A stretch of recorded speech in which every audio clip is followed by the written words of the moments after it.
Ονομάζομαι Σαββίδης Θεόδωρος, είμαι πληροφορικός και υποψήφιος διδάκτορας στο Εργαστήριο Ιατρικής Φυσικής και Ψηφιακής Καινοτομίας της Εσωτερικής Σχολής του Αριστοτελείου Πανεπιστημίου Θεσσαλονίκης. Ασχολούμαι με το τομέα της πληροφορικής πάνω από 15 χρόνια και τα τελευταία 6 από αυτά εργάζομαι ως επιστημονικός συνεργάτης στο εργαστήριο, κυρίως σε ευρωπαϊκά ερευνητικά προγράμματα στον τομέα της υγείας. Στα κύρια καθήκοντά μου περιλαμβάνεται η ανάπτυξη παιχνιδιών σοβαρού σκοπού για ευάλωτες κοινωνικές ομάδες που κύριο στόχο έχουν τη σωματική και νοητική ενδυνάμωση του ασκούμενου. Στα καθημερινά καθήκοντα επίσης εντάσσεται και η ανάπτυξη και συντήρηση διαδικτυακών εφαρμογών, κυρίως για την υποστήριξη των ερευνητικών προγραμμάτων που έχουμε αναλάβει, καθώς και για διάφορες εκπαιδευτικές δράσεις που αναλαμβάνουμε κατά καιρούς.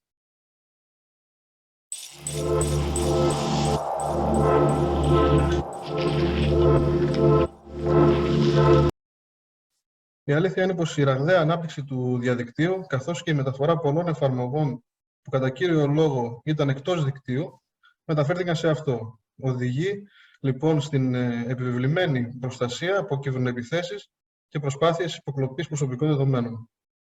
Ειδικότερα στον τομέα της έρευνας, όπου δραστηριοποιούμε, υπάρχει κίνδυνος διαρροής ευαίσθητων προσωπικών δεδομένων και δεδομένων προσωπικού χαρακτήρα ατόμων που παίρνουν μέρος σε ερευνητικά πειράματα, κάτι το οποίο είναι μεγίστης σημασίας. Πολύ μεγάλο ρόλο έχει παίξει και η πανδημία του κορονοϊού, που έχει επιβάλει, μέσα εισαγωγικά, τη χρήση νέων τεχνολογικών που είναι διαθέσιμες πλέον στον ιστό από μεγάλο ποσοστό ατόμων που μέχρι πρότινος δεν είχαν εμπειρία στη σωστή χρήση αυτών των τεχνολογιών και έτσι είναι εκτεθειμένοι σε συσκευονοεπιθέσεις. Ένα μέρος λοιπόν της δουλειάς μου είναι η όσο το δυνατόν ασφάλεια των χρηστών των παραγόμενων τεχνολογιών μας.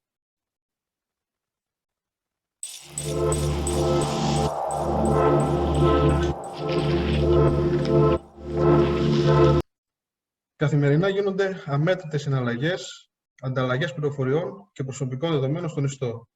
Το μεγαλύτερο μέρος της παγκόσμιας οικονομίας βασίζεται πλέον στις ηλεκτρονικές αγορές και στο ηλεκτρονικό εμπόριο.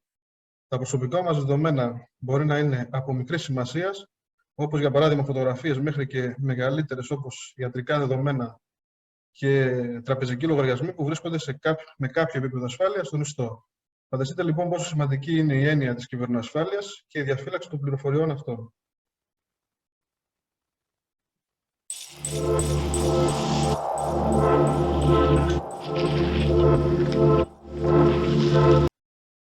Στα αρχικά μου βήματα στον τομέα της πληροφορικής έχω πέσει θύμα κυβερνοεπιθέσεων, είτε χάνοντας δεδομένα από σερβερ που είχα στον ιστό, είτε και από υποκλοπή κωδικών ασφαλείας. Φαντάζομαι σε πολλούς έχει συμβεί και ακόμη περισσότερο τα τελευταία χρόνια. Έτσι, ξεκινώντας από προσωπικό επίπεδο και αργότερα σε επαγγελματικό, ήταν και είναι προτεραιότητα η κυβερνοασφάλεια, ώστε αφενός να διαφυλάσσονται τα δεδομένα αυτά, όσο και η απρόσκοπτη λειτουργία υπηρεσιών στον ιστό, που με κάποια κυβερνοεπίθεση ενδέχεται να τεθούν εκτός λειτουργίας, δημιουργώντας έτσι προβλήματα στην ποιότητα των παρεχόμενων υπηρεσιών. Τέλος, λαμβάνοντας υπόψη το Γενικό Κανονισμό για την Προστασία Δεδομένων που έχει εφαρμοστεί στα κράτη-μέλη της Ευρωπαϊκής Ένωσης σε συνδυασμό με την ραγδαία ανάπτυξη του διαδικτύου, κάνει την κυβερνοασφάλεια με ένα τομέα καθόλου επίκαιρο και επιβεβλημένο.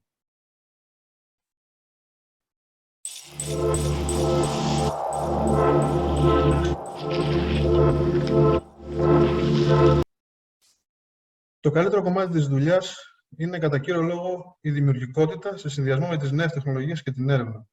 Ο κλάδος της πληροφορικής εξελίσσεται διαρκώς και οι αλλαγές είναι ραγδαίες. Έτσι, χρειάζεται διαρκής ενημέρωση και εκπαίδευση προκειμένου να βρίσκεσαι πάντα στην αιχμή.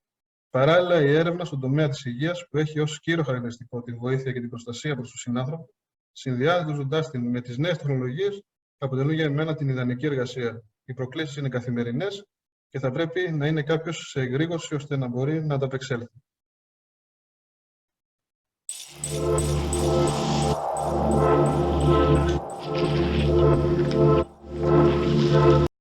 Όπως προείπα, ο τομέας πληροφορικής και γενικότερα των νέων τεχνολογιών είναι κάτι δυναμικό. Εξελίσσεται διαρκώς και επομένως από μόνο του είναι μια πρόκληση. Όσο αναφορά στο κομμάτι της κυβερνοασφάλειας, υπάρχουν εκατοντάδες χιλιάδες άτομα ανά τον κόσμο που καθημερινά προσπαθούν να σπάσουν μέσα σε εισαγωγικά συστήματα ή να εκμεεύσουν πληροφορίες από χρήστες σε κέρυες θέσεις με απότερο σκοπό το κέρδος. Έτσι, στον αντίποδα, χρειάζεται μια καθημερινή ενημέρωση και επισκόπηση των συστημάτων, είτε λογισμικού είτε υλισμικού, ώστε να διαφυλάσσεται η ασφάλεια.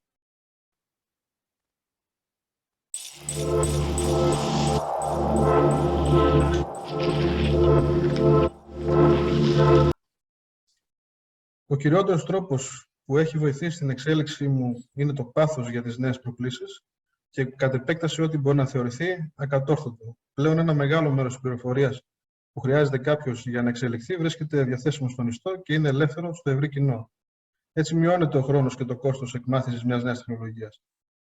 Ένας επίσης σημαντικός τρόπος είναι ο χώρος στον οποίο εργάζομαι και οι συνάδελφοί μου. Δουλεύοντας σε ομάδες, κυρίως αποτελούμενες από διαφορετικές ειδικότητες, βοήθησε και βοηθάει ώστε να μπορείς να σκεφτείς έξω από το κουτί.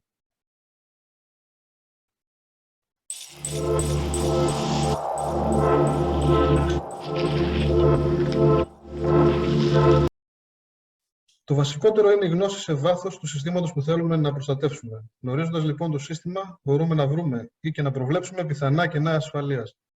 Οι περισσότερες επικοινωνίες πλέον των συστημάτων βασίζονται στα δίκτυα και επομένως το πρώτο που πρέπει να ξέρουμε είναι η αρχιτεκτονική και τα πρωτόκολλα ασφαλείας που χρησιμοποιούνται.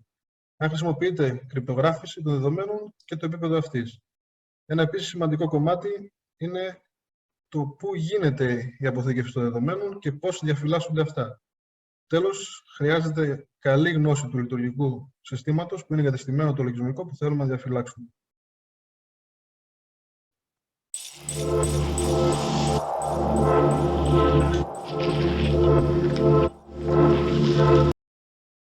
Ισχύς εν τη ενώση, λέγανε οι αρχαίοι, και όχι αδίκως. Σε ένα καθημερινό πόλεμο, μέσα σε εισαγωγικά πάντα, η δυνατότητα της συνεργασίας και του διαμοιρασμού της πληροφορίας είναι ένα μεγάλο προτέρημα. Νέες τεχνολογίες και αλλαγές στα πρωτόκολλα ασφαλείας πλέον έχουν τη δυνατότητα άμεσης πληροφόρησης και εφαρμογής στην κοινότητα. Μοντέλα ανάλυσης επικινδυνότητας σε συνδυασμό με τη συνεργασία μεγάλης κοινότητας επιστημόνων και ερευνητών βοηθάει στη γρήγορη αντιμετώπιση ενδεχόμενου κινδύνου και πιθανής απειλής στον παγκόσμιο ιστό και τις υπηρεσίες που παρέχονται σε αυτόν.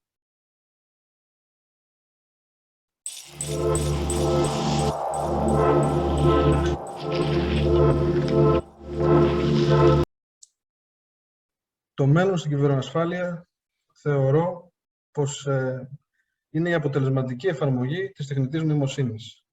Ένα σημαντικό σημείο που συνήθως ξεχνάμε παρασυρώμενοι από την τεχνολογία είναι ο παράγοντας άνθρωπος. Η επέμβαση του ανθρώπου θα πρέπει να μειωθεί στο ελάχιστο, μιας και ένας άνθρωπος μπορεί να κάνει λάθος, ενώ μια μηχανή πολύ δύσκολα έως ακατόρθωτο. Αυτό που δεν είναι αποτελεσματικό σήμερα είναι ένα λογισμικό να είναι αυτόνομο και να αυτορυθμίζεται, να έχει δηλαδή νοημοσύνη. Διάσημοι πλέον hacker πλέον δεν είναι καταζητούμενοι, εξηγούν τον τρόπο που δρούσαν τα προηγούμενα χρόνια και εξηγούν πως με την τέχνη της απάτης μπορείς να διεισδύσεις ένα σύστημα και πληροφορίες με μοναδικό εργαλείο την εξαπάτηση ανθρώπων σε θέσεις κλειδιά.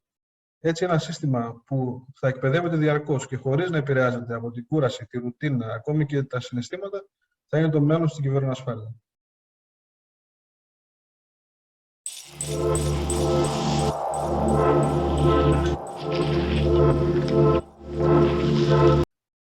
Αυτή είναι μια αρκετά δύσκολη ερώτηση να απαντηθεί, μιας και γυρνώντας τον χρόνο πίσω, η κυβερνοασφάλεια δεν υπήρχε σαν έννοια, στην αρχή τουλάχιστον που ασχολήθηκα με τον τομέα της πληροφορικής, και δεν μπορούσε κάποιος εύκολα να φανταστεί τη μέγιστη σημασία που έχει σήμερα. Ωστόσο, αυτό που θα ήθελα να έχω σαν γνώση πριν ασχοληθώ με το τομέα της κυβερνοασφάλειας θα ήταν η όσο δυνατόν σφαιρική γνώση όλων των αρχιτεκτονικών και τεχνολογιών που είναι διαθέσιμες, όσο μπορεί κάτι τέτοιο να είναι εφικτό, ώστε να είμαι πιο έτοιμος σε ενδεχόμενο πρόβλημα και να εμβαθύνω γρηγορότερα στις εκάστοτε ανάγκες που προκύπτουν.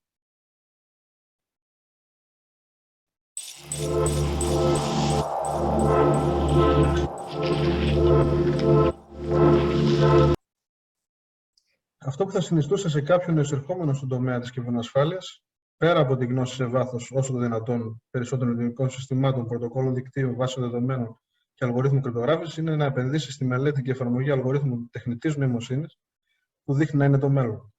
Από πλευράς τρόπου σκέψης, είναι βασικό να μπορεί κάποιος να μπει στο μυαλό εκείνο που προσπαθεί να σπάσει την ασφάλεια του συστήματος. Μάθε λοιπόν τον εχθρό σου. Αυτό είναι εν κατακλείδη.